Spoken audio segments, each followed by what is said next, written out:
delivery to the wider Kenyan public. But while still on literacy, again, let me mention that as at 30th October last year, His Excellency the President opened the first Kenya Open University, which is domiciled at the Konza Technopolis.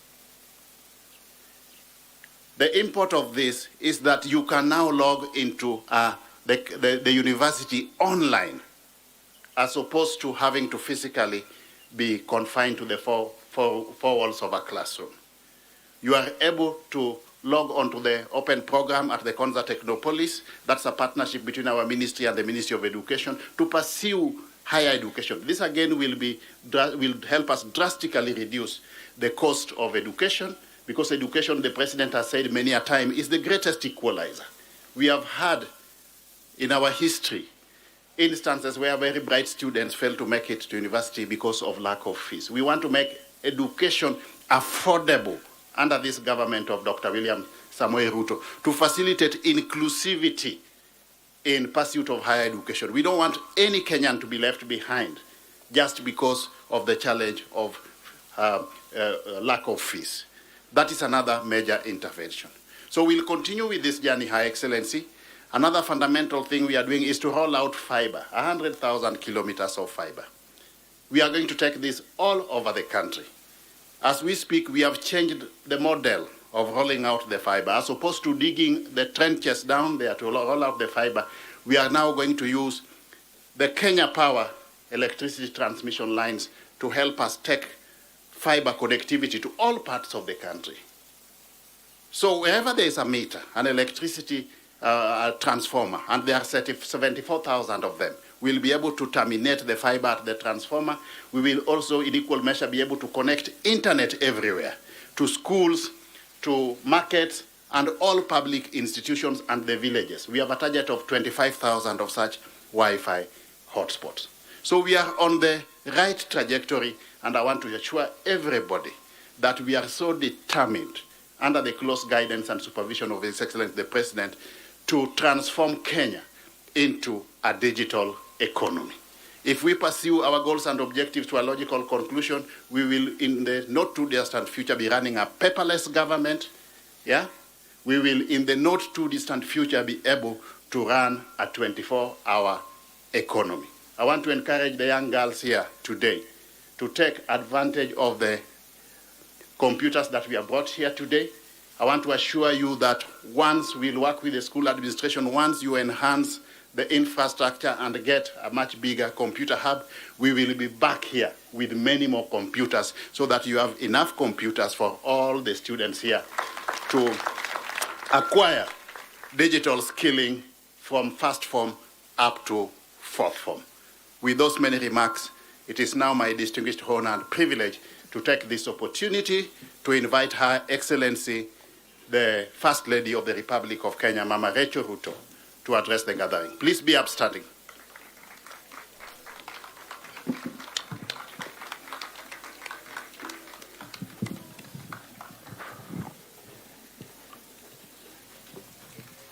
Thank you, CS. We may be seated.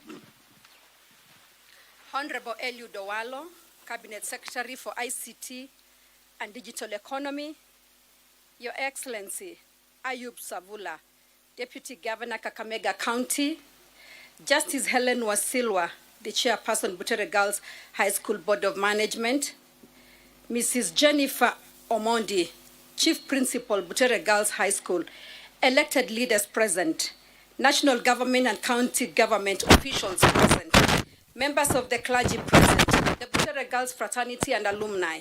Ladies and gentlemen, good morning. And to the Butere Girls students, good morning. Good morning, beauties. Are you beautiful this morning? Thank you. Bwana Yesu asifiwe. Ebu tusalimiane. Bwana Yesu asifiwe. Nione mikono yenu. Asante sana.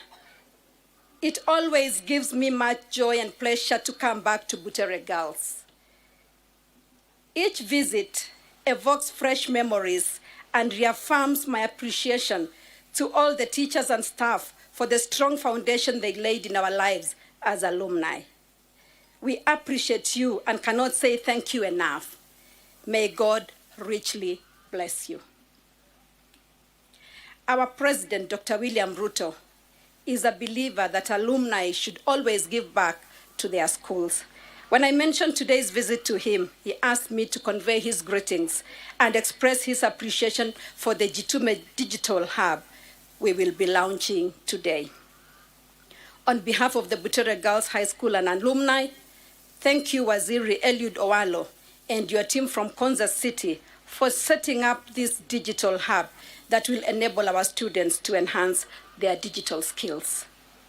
The World Economic Forum Future of Jobs report of 2016 spelled out a challenging future for the digitally unfit and a great opportunity for the digitally savvy.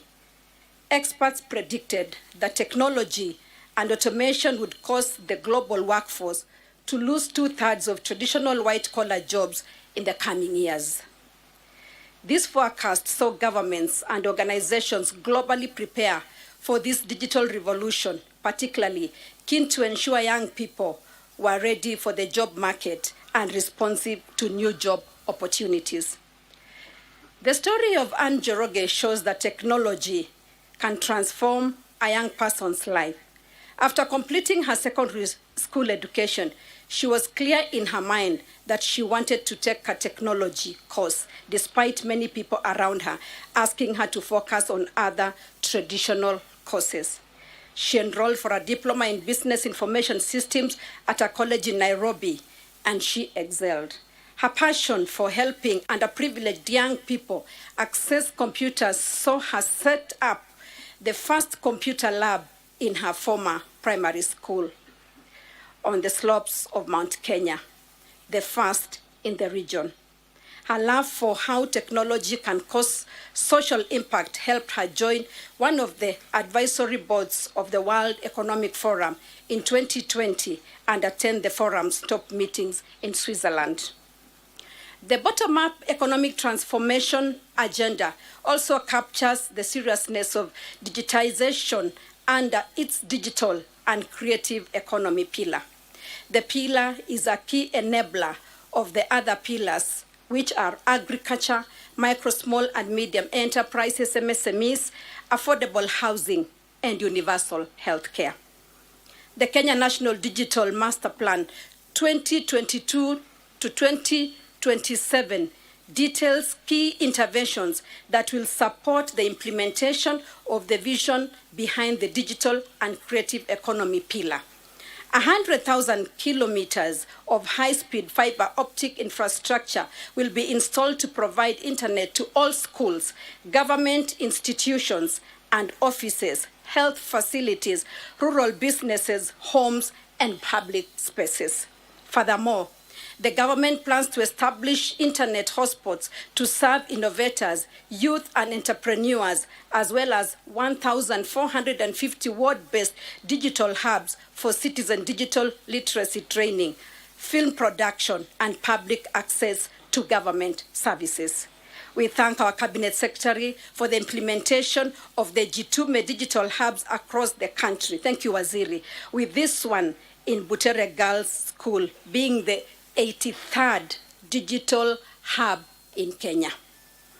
The Gitume project has seen over 28,000 users connected, over 8,700 courses enrolled, and 118 digital job platforms connected. The full implementation of the Gitume Digital Hubs project will spur a wave of digital jobs across the nation. As our president says, finya computer, upate dola. I now wish to address the students, my dear daughters. The Bible in Proverbs 22:29 says, and I quote, "Do you see someone skilled in their work? They will serve before kings. They will not serve before officials of low rank." End of quote. This digital hub will provide you with relevant skills that will prepare you for the digital Kenya you will encounter after you finish your studies here. It will enable you to learn and enhance your computer skills for general knowledge or for those who will take computer studies as an examinable course. This hub will also spare your parents the resources they would have spent on computer course fees when you complete school. To the candidates, when your results are out, you will download them online and choose your university courses online through the Kenya University and Colleges Central Placement Services.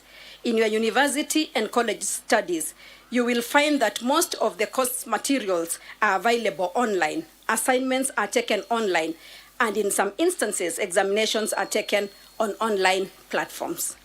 You can now also enroll for fully online degrees at the Open University of Kenya or any other approved higher education institution in Kenya. Global universities are now offering online short courses, such as the University of Arizona's 16-unit courses, which the President launched during the 2022 Jamhuri Day celebrations. As you access digital platforms, I also urge you to take caution, especially around cybercrime, cybersecurity, and cyberbullying.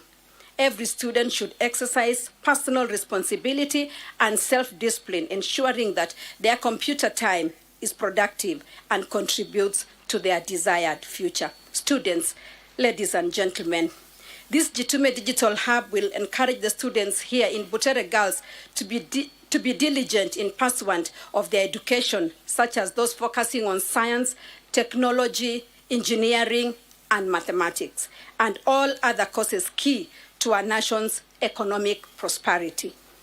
As the country gears towards the fourth industrial revolution, we will need to be agile enough to ensure we take advantage of the emerging opportunities. We now live in the era of generative artificial intelligence, where technology enables our work and spurs efficiency. We need to be ready for this new era. I further want to enlist our students to join me in my goal to plant 500 million trees in support of the vision we were given by our president to plant and grow 15 billion trees by 2032. My office has partnered with the Manu Chandaria Foundation to establish a commercial tree nursery with the capacity to raise 100,000 tree seedlings here at Butere Girls. Thank you. This is for the commercial benefit of the school and the enhancement of the tree cover in the community. As I close, I leave you with the words of Malcolm X, who once said, and I quote, "The future belongs to those who prepare for it today." End of quote. Here is your chance, beauties, to prepare for the future. It is now my absolute pleasure to declare the Butere Girls High School Gitume Digital Hub officially launched. Thank you very much, and may God bless you.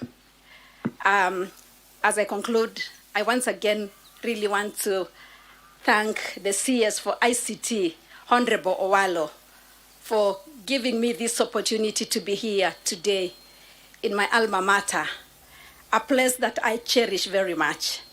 Thank you, Chief Principal, and thank you for all the teachers. Coming back to Butere every time is very nostalgic to me, because I came to this school as a young girl of 13 years in 1982, did my O-levels, finished in 1985, and came back for A-levels, and I finished in 87, and I joined Kenyatta University. Looking at the privileges that you have today compared to